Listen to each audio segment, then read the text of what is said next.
자, 머신러닝 모델을 사용해 볼 건데 제일 처음에 SGD, 스토캐스틱 그레디언트 디센트를 이용한 회귀를 먼저 한번 적용을 한번 해보도록 하겠습니다. 일단은 기본값 파라미터들을 전부 다 일단은 기본값으로만 사용을 하고요. 하셔야 되는데 모델 적용하기 전에 중간에 하나 빠진 게 있군요. 전체 데이터를 훈련셋과 테스트셋으로 나눠야 되겠네요. 그죠? 트레인, 테스트, 분리를 먼저 해야 될 것 같습니다. 자, 이거를 먼저 하도록 할게요. 우리는 X가 있죠. X 2만 개. 그쵸? 그 다음에 Y 이것도 2만 개. 뭐 이렇게 있죠. 얘네들 아니군요. 아니군요. 제가 저장 안 했군요. 죄송합니다. 자, 위쪽에 코드 잠시만 다시 볼게요. 제가 따로 저장을 안 했어요. 하우징 데이터를 하우징은 데이터 프레임 직접 가지고 온 거고요. fetch 캘리포니아 하우징이라는 함수를 이용해서 그 캘리포니아 지역의 주택 가격 데이터를 가지고 온 게 하우징이었었고요. 데이터라고 하는 키가 있고 타겟이라고 하는 키가 있는데 얘네들을 사용을 해서 어떤 것들이 있는지만 살펴봤었고 실제로 얘네들을 저장을 하지 않고 있었네요. 그죠? 저장을 하지 않고 있었기 때문에 여기서 그거를 먼저 하도록 하겠습니다. X, Y, X는 하우징에서 데이터, Y는 하우징에서 타겟 이렇게 하시면 되겠죠. 이렇게 하시면 X의 모양을 보시면 X는 26,000개의 샘플을 가지고 있고요. 컬럼은 몇 개? 컬럼은 8개. 여기는 타겟이 포함되어 있지 않으니까. 그리고 Y의 쉐입을 보시면 Y는 당연히 2640개 샘플에 대한 직값들의 중앙값들이 쭉 정렬되어 있어야 되겠죠. 아셨죠? 되시죠? X에서 앞에 몇 개만 출력을 해보면 X에서 앞에 몇 개만 출력을 해보시면요. X 그 다음에 앞에서 5개 정도만 볼까요? 3개만 볼게요. 3개만 보겠습니다. 자, 이렇게 되어 있죠. 8.3, 4.1 곱하기 10의 1승이니까 이거는 41이란 뜻이고요. 6.9란 뜻이고 1.0이란 뜻이고 3.2 곱하기 10의 2승이니까 여기는 320이란 뜻이에요. 그 다음에 2.5고요. 그 다음 3.7 곱하기 10의 1승이니까 37이란 뜻이고 여기는 마이너스 1.2 곱하기 10의 2승이니까 마이너스 122란 뜻이에요. 이렇게 8개가 있어요. 이게 8개가 그 집값 샘플 하나가 되는 거죠. 이런 게 몇 개가 있다? 26,000개가 있다라는 뜻이에요. 되셨습니까? 자, 이렇게 26,000개가 있는 거고요. 각각의 집값을 보면 집값 3개만 출력을 해볼까요? 집값 3개만 출력을 해보시면 요런 위치에 있는 샘플의 집값은 45만 달러, 중위값이 45만 달러란 얘기고요.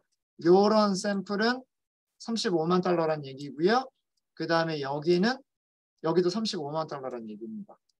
자, 이해되시죠? 되셨죠? 네. 그래서 이렇게 X하고 Y가 있어요. 이렇게 X하고 Y가 있고 그게 하우징.데이터를 우리가 X라고 한 거고요. 하우징.타겟을 우리는 Y라고 한 겁니다. Y라고 한 거고 훈련셋과 테스트셋을 나누시면 되죠. 인풋 했던가요? 제가? 기억이 안 나네요. 네.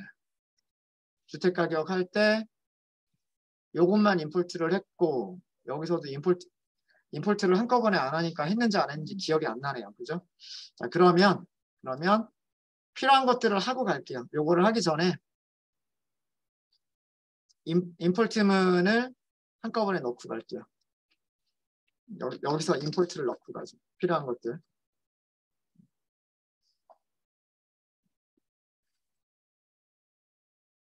우선 사이클런에서요. 사이클런에서 필요한 게 뭐가 있냐면 모델 셀렉션 모듈이 필요할 거예요. 여기에서 train, test, split.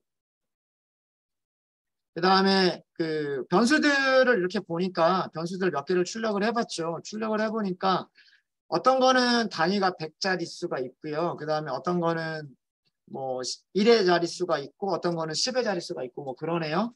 스케일링을 하는 것과 하지 않는 거는 차이가 있을 수도 있어요. 그죠? 그래서 스케일링을 해보도록 하겠습니다. 사이클 런점 전처리가 가지고 있죠. 프리프로세싱이 스탠다드 스케일러를 가지고 있어요.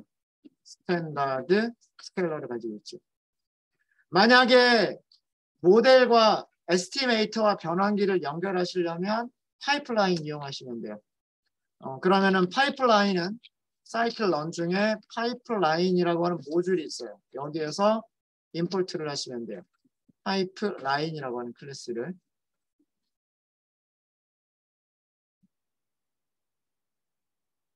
그리고 모델이 여러 가지 모델이 있겠죠. from, cycle run, 점 전부 다 선형 회귀 모델, 선형 모델이에요. 리니어 모델라고 하시면 되고요. 임포트를 하실 때 일단 사용해 볼게요. SGD 리그레서 사용해 볼 거고요. 리니어 리그레션도 해볼게요. 리니어 리그레션도 해보시고요. 사실 라쏘 그 다음에 리치 그리고 엘라스틱 넷 같은 것들이 있긴 있는데 사실은 라쏘나 리치나 엘라스틱 넷과 비슷한 결과를 SGD 리그레서로도 비슷한 결과를 만들어낼 수가 있어요. 왜 그러냐면 여기 파라미터를 보시면 뭐가 있냐면 페널티 종류를 선택할 수 있게끔 되어 있고 알파 값 결정할 수 있고 에런 레이쇼를 결정할 수가 있기 때문에 SGD 리그레서만 가지고도 라쏘의 역할, 리치의 역할, 엘라스틱 넷과 비슷한 그런 결과를 만들어낼 수가 있긴 있을 겁니다. 근데 비교를 해볼 수는 있겠죠. 그걸 비교해 보겠다는 얘기고요. 스코어는 따로 안 하겠습니다. 그냥 이렇게만 하시고요. 이렇게만 하시고 각각의 그 클래스가 가지고 있는 스코어 메서드를 이용해서 결정 계수를 그냥 바로 계산을 하도록 하겠습니다. 네. 자, 이렇게 해서 임포트가 되셨으면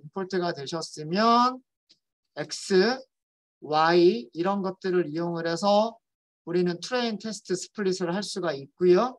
그리고 모델을 적용할 수가 있어요. 그죠? 자, 트레인 세트 나누도록 하겠습니다. 트레인 세트와 테스트 셋 나누어지면 되고요. 트레인 레이블과 테스트 레이블로 나눠지면 됩니다. 그렇겠죠? 그래서 트레인 테스트 스플릿 이용하시면 되고요. X, Y 넣으시면 되고 테스트 사이즈를 우리 2만 개나 있잖아요. 전체 데이터가 0.2 20%만 사용을 하더라도 테스트 셋이 4,000개나 돼요. 그렇죠? 테스트 셋이 4,000개 굉장히 많은 거고 그 다음에 훈련 셋이 2만 개에서 20%면 16,000개 정도 되겠죠. 80%니까 곱하기 0.8 이렇게 하시면 될 것 같고요. 랜덤 스테이트를 주시면 그 똑같은 크기로 아마 섞이는 순서가 여러분들 저하고 섞이는 순서가 똑같을 겁니다. 자, 이렇게 해서 훈련셋과 테스트 셋을 나누는 것까지를 저희가 했습니다. 여기까지 하시면 이제 훈련셋과 테스트 셋이 나오신 거예요. 여기에 아마 16,000개 정도가 있을 거고요. 여기에 대략 한 4,000개 정도의 샘플이 있을 겁니다. 있을 거고 SGD 리그레서 볼게요. 자, 순서는 이렇게 하도록 하겠습니다. 저희가 무엇을 만들 거냐면 폴리노미얼 피처는 안 하고 폴리노미얼 피처는 하지 말고요. 일단은 스탠다드 스케일러를 적용하고 그 다음에 여러 가지 선형 모델들을 적용하는 걸로 이렇게만 할게요. 이렇게만 파이프라인을 바로 만드시면 될 거예요. 파이프라인 이렇게 하시면 될 거고요. 여기에는 스텝이라고 하는 변수에 스텝스라고 하는 변수에 무엇을 주시면 되냐면 리스트를 넣어주시면 돼요. 리스트는 튜플들의 리스트를 넣어주는 거라고 말씀드렸죠. 처음에 스케일러 직접 생성을 할게요. 여기서 스탠다드 스케일러 이렇게 직접 생성하시면 되고요. 그 다음에 여기서는 리그레서가 있으면 되겠죠. 어떤 리그레서를 사용할 거냐면 스토캐스틱 그레디언트 디센트 리그레서를 이용할 거예요. 일단은 기본값 그대로 이용을 할게요. 일단은 기본값으로. 자, 이렇게 하면 여기까지가 무엇을 한 거냐면 우리는 머신러닝 모델을 생성을 한 거예요. 모델을 생성하신 다음에는 무엇을 할 차례일까요? 모델을 훈련시킬 차례예요. 그죠? 모델 점 fit을 하시면 되죠. fit. fit을 하실 때 무엇을 남겨주시면 될까요? 훈련셋과 훈련 레이블을 남겨주시면 되죠. 네. 자, 훈련이 끝났습니다. 16,000개의 모델을 가지고서 16,000개의 샘플을 가지고서 16,000개에서 그레디언트를 각각 다 계산하고 그걸로 값들을 변경시키고 그레디언트 곱하기 러닝 레이트 이거를 다시 몇 번 반복하는 거냐면 에포크 횟수가 아까 1000번이었죠. 맥스 이터레이션이 그걸 또 1000번을 반복하는 거예요. 그 계산이 그렇게 오래 걸리지 않습니다. 1초도 걸리지 않아요. 걸리지 않았죠. 이렇게 모델 훈련이 끝났으면 아마 개수들을 다 찾았을 거예요. 개수들은 어떻게 찾을 수 있냐면 리그레서에서 코에피션트 보시면 얘네가 이렇게 숫자들이 나온 거예요. 각각의 숫자들이 의미하는 거는 뭘까요? 첫 번째 변수에 곱해지는 개수, 두 번째 변수에 곱해지는 개수, 세 번째 변수에 곱해지는 개수예요. 너무 얼토당토하지 않게 엉뚱한 숫자가 나오진 않았죠. 뭐 10에 뭐 19승이라든가 뭐 이렇게 나오진 않았잖아요. 그렇죠? 아마도 그렇게 성능이 아주 안 좋지, 성능이 나쁘지는 않을 것 같다라고 하는 게 예상이 되죠. 네, 여기도 이렇게. 그래서 코에피션트와 인터셉트를 보시면 어떤 선형회귀 공식이 만들어졌는지가 대충 예상이 되셔야 돼요. 이거는 이런 선형회귀 공식이 만들어진 거예요. 집값을 예측할 때 2.0 더하기 그다음에 여기가 0.9 곱하기 첫 번째 변수가 아마 소득이었던 것 같은데 그죠? 인컴 소득이었던 것 같고 두 번째가 0.16 곱하기 여기가 뭐였더라? 방해 개수였나? 뭔지 모르겠어요. 아무튼 뭐 이런 식으로 개수가 있고 그 다음에 곱해주는 변수가 있고 그런 거죠. 이런 공식을 찾았다라는 거예요. 누가? SGD 리그레서가. 확률적 경사하강법이라고 하는 알고리즘을 이용을 해서 이 리그레서가 선형회귀 방정식을 찾았다라고 하는 거예요. 이 선형회귀 방정식은 자기 나름대로 민 스퀘어드 에러가 최소가 되는 그런 거를 찾은 거예요. 경사하강법이라고 하는 방법 내에서. 무슨 얘기인지 아시겠죠? 자, 두 가지 스코어를 계산해 볼 수가 있어요. 훈련셋에서의 R제곱 스코어를 계산해 볼 수가 있을 거고요. 이건 어떻게 하시면 되냐면 모델점 스코어 메서드를 이용하시면 돼요. 여기에는 훈련셋, 훈련 레이블을 넘기시면 되고요.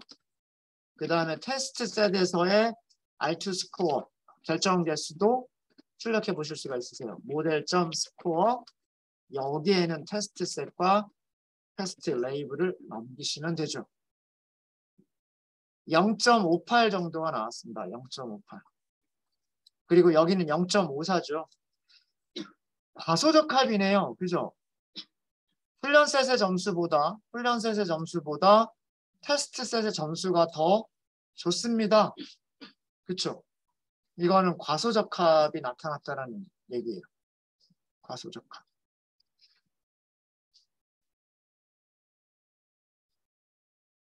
내용만 보시면 그렇습니다. 내용만 보시면.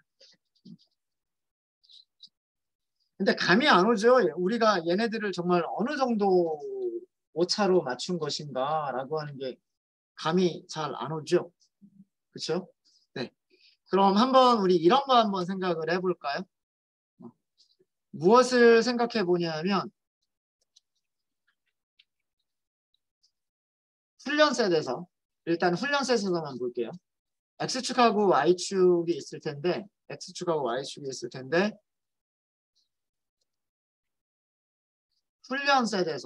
훈련셋에서 실제값 그러니까 집값의 실제값을 그려주고요. 그 다음에 집값의 예측값을 그려주는 거예요. 점으로 나타내면 되겠죠. 실제 집값이 얼마일 때 예측값은 얼마로 예측을 했다. 실제 집값이 얼마일 때 예측값은 얼마로 예측했다. 이런 얘기가 되겠죠. 당연히 실제값이 커지면 예측값도 커져야 되는 게 맞고요. 실제값이 작아지면 예측값도 작아져야 되는데 완전하게 정비례하는 그래프가 나오면 정말 좋은 모델인데 여기가 완전히 정비례하는 게 아니라 이렇게 들쭉날쭉하게 되면 어떤 녀석들은 잘 맞추고 어떤 녀석들은 좀 오차가 있게 맞췄다라는 그런 의미가 될 거예요. 그쵸?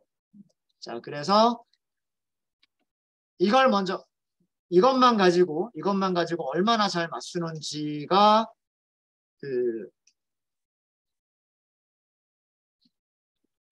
좀 궁금하니까 예측값을 Y축에다 놓고요. 훈련셋에서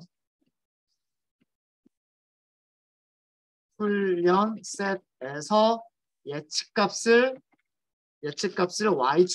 Y축에 그 다음에 실제값을 X축 이게 선점도로 표시를 해보도록 하겠습니다. 자, 그럼 이거를 그리려면 훈련셋에서의 예측값이 먼저 계산이 돼야 돼요. 계산을 하시려면 모델.프리딕트를 이용하시면 되겠죠. 여기다가 무엇을 넘겨주시면 되냐면 훈련셋을 넘겨주시면 돼요. 이제 그릴 준비는 다 됐어요. 그릴 준비는 다 됐고 PLT 스캐터를 이용하시면 되죠. 스캐터. X축을 실제값으로 하기로 했으니까 Y트레인이 실제값이 되는 거고요. 트레인 프리딕트가 예측값이 이걸 Y축으로 하겠다라고 하는 거예요. 점들이 너무 겹쳐서 보일 테니까 여기를 뭐 0.5 정도로만 해볼게요. 그리드 그려주고요. 그리드 그려주고 plt.show 하기 전에 X축, Y축. 여기가 실제값 X월. 그 다음에 plt.y 레이블. 여기가 예측값이죠. prediction.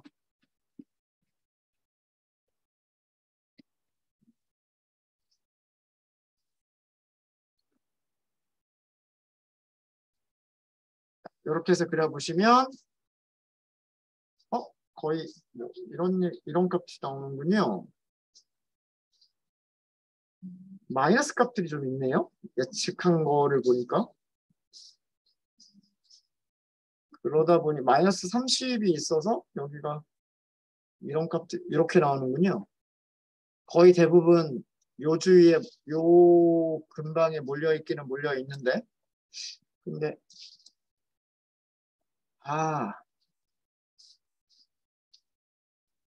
다시 되돌리질 않았군요. 제가 이게 이렇게 나온 이유는 그거를 해버렸기 때문에 그래요. 무엇을 해버렸냐 하면 아닌데 어차피 저거는 스케일링이 안 된 값인데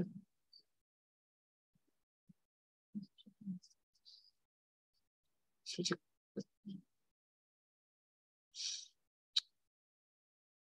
마이너스 값들이 나오는 것 때문에 쟤네들이 저렇게 나오는군요. 그러면 여기 나오는 마이너스 값들은 조금 무시하고 X축하고 Y축을 비슷하게 한번 맞춰볼게요. 그냥 PLT.점 제가 뭔가 계산을 잘못했나? PLT.점 네? 네. 여기를 마이너스 0.1에서부터 여기 약간 이렇게 0.1에서부터 5까지 5보다 커야 되겠네요. 커야 되겠군요. 5.5까지 이렇게 한번 그려볼게요. 이런 정도가 나오는군요. 이런 정도가 나옵니다. 지금 알파가 이렇게 그 16,000개만 하더라도 이게 너무 많아서 지금 거의 막 점들이 되게 막 여기에 많이 몰려 있는 거죠. 여기에 많이 몰려 있는 거고. 이게 무슨 얘기냐면 자, 요 점을 보면은요. 실제 값은 얼마냐면 대략 2.5 정도예요. 실제 값은 2.5인데 얘를 얼마로 예측했냐면 0. 얼마 정도로밖에 예측을 못했다는 얘기예요. 근데 꽤나 정확하게 맞춘 녀석들도 있어요. 2.5라고 예측한 녀석들도 있어요. 그죠? 이렇게 보면. 그죠? 그러니까 무슨 얘기냐면 요 대각선, 이 대각선에 있는 녀석들은 요 대각선 근처에 있는 녀석들은 거의 비슷하게 예측한 녀석들인 거고요. 여기에서 이렇게 벗어난 녀석들, 이 직선에서 벗어난 녀석들은 좀 오차가 크게 그 예측한 녀석들이에요. 이게 실제값과 여기가 예측값이기 때문에 실제값과 예측값이 완전히 일치한다 그러면 실제값이 1인 것을 예측값도 1이라고 해야 되고 실제값이 2인 거는 예측값도 2라고 해야 되는 거잖아요. 실제값 3인 거는 예측값도 3이라고 해야 되고 그래서 오차 없이 정확하게 맞춘 녀석들은 전부 어디 있어야 되냐면 이 직선 위에 있어야 되는 거예요. 이 직선에서 벗어났다는 얘기는 요만큼이 뭐다? 요만큼이 오차다라는 얘기예요. 실제 값에서 떨어져 있는 녀석들. 아시겠습니까? 그래프를 그리시는 것도 중요하지만 이 그래프의 내용을 이해하시는 것도 더 중요해요. 네. 아셨죠? 네. 그래서 그러니까 여기에 몰려있는 정도를 보면 여기에 몰려있는 정도가 R제곱 스코어가 크면 클수록 이게 커지면 커질수록 어떻게 될까요? 요 주위에 몰려있는 게 굉장히 많은 거예요.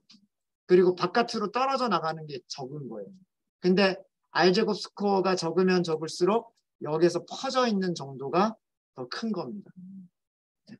이게 훈련 세대에서는 이런 정도가 나온다.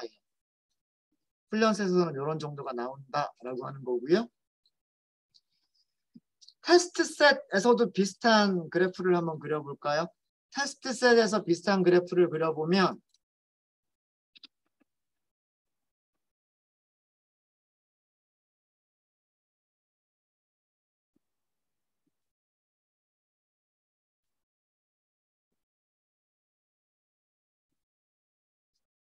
테스트 셋의 예측값을 찾아보면 될 거예요. 마찬가지로 모델점 프리딕트를 하시면 되고 여기 X 이번엔 테스트를 넘기시면 돼요. 자, 이제 선점도만 그리시면 됩니다. 선점도를 그려보시면 X축으로는 우리가 실제값을 그리겠다고 했으니까 Y 테스트를 넘기시면 되고요. Y축은 테스트 프리딕트를 넘기시면 돼요. 이것도 우리가 위쪽에서 알파 값을 0.3 정도로 했죠. 여기도 알파 0.3 정도로 할게요. 나머지는 위쪽에 있는 거 그냥 그대로 옵션들은 그냥 그대로 가지고 오시면 돼요. 자, 위쪽에 있는 그래프하고요. 아래쪽에 있는 그래프를 비교를 해보시면 자, 이런 직선 쪽에 보시면 몰려있는 정도가 여기가 조금 더 적지 않아요? 그죠? 요 간격들이 물론 여기는 오차가 많이 있기는 해요. 있기는 하지만 이 모여있는 정도가 이렇게 데이터들이 모여있는 정도가 여기에서 모여있는 정도에 비해서 어때요? 더 이렇게 좁게 모여있죠. 그죠? 그러니까 얘는 분산이 큰 거예요. 그러니까 오차가 큰 거예요. 오차가 큰 거고 그 다음에 여기는 오차가 훈련셋보다는 작은 거예요. 그렇죠? 그러니까 그림에서 이렇게 선점도에서도 이 R제곱 스코어가 결정계수가 훈련 셋의 결정계수보다 테스트 셋의 결정계수가 더 높다라고 하는 게 그래프에서 그 모습이 보이는 거예요. R제곱 스코어의 정의가 뭐라 그랬어요? R제곱 스코어는 최대값이 1이 되도록 만든 건데 분모가 데이터의 분산이고 분자가 데이터의 민 스퀘어 에러라고 말씀드렸잖아요. 그러니까 얘가 작아지면 작아질수록 얘는 커지게 되는 거고 에러가 커지면 커질수록 빼는 숫자가 커지기 때문에 얘는 작아지게 되는 거랍니다.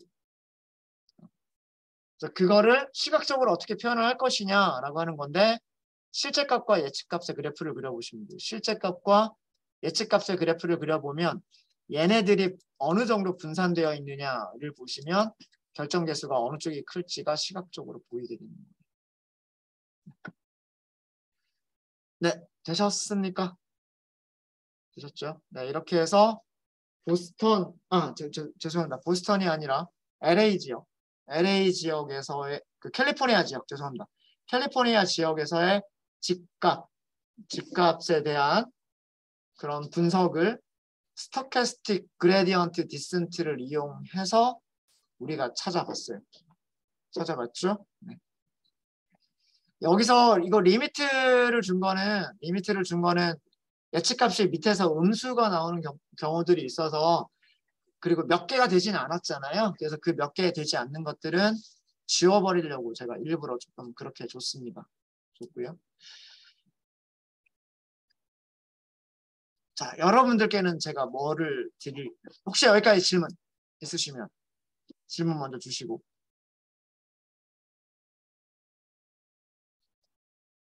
질문 없으세요?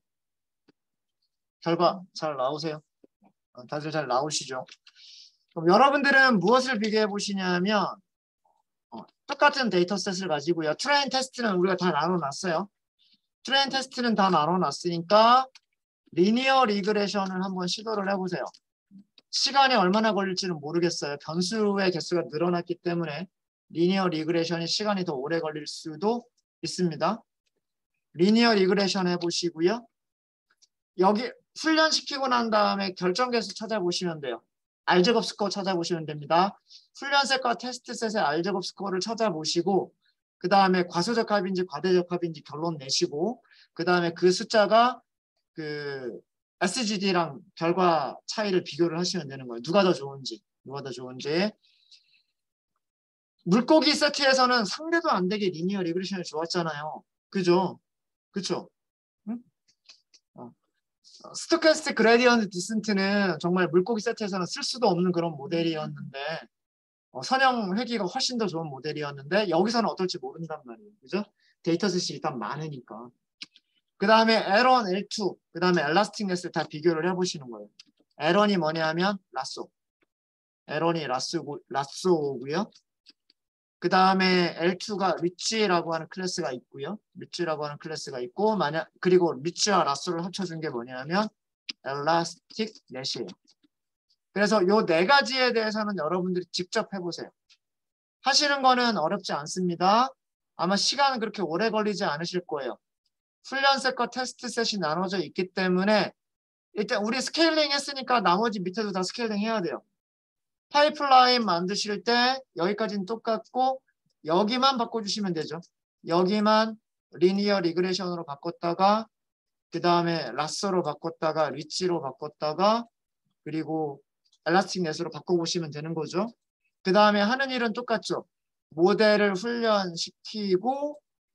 훈련시켰으면 훈련셋의 R제곱 스코어와 테스트셋의 R제곱 스코어를 계산해서 리치가 더 좋은지, 라쏘가 더 좋은지, SGD가 더 좋은지, 리니어 리그레션이 더 좋은지를 찾아보시면 되는 거예요. 아셨죠? 그리고 과소적합인지 과대적합인지도 찾아보시면 됩니다. 요 네 가지를 남은 시간 동안 해보시면 돼요. 네, 질문 있으시면 질문해 주시고요. 질문 없으시면 쉬는 시간들 가지시고 요거 네 가지를 한번 여러분들 스스로 한번 해보시면 좋을 것 같아요.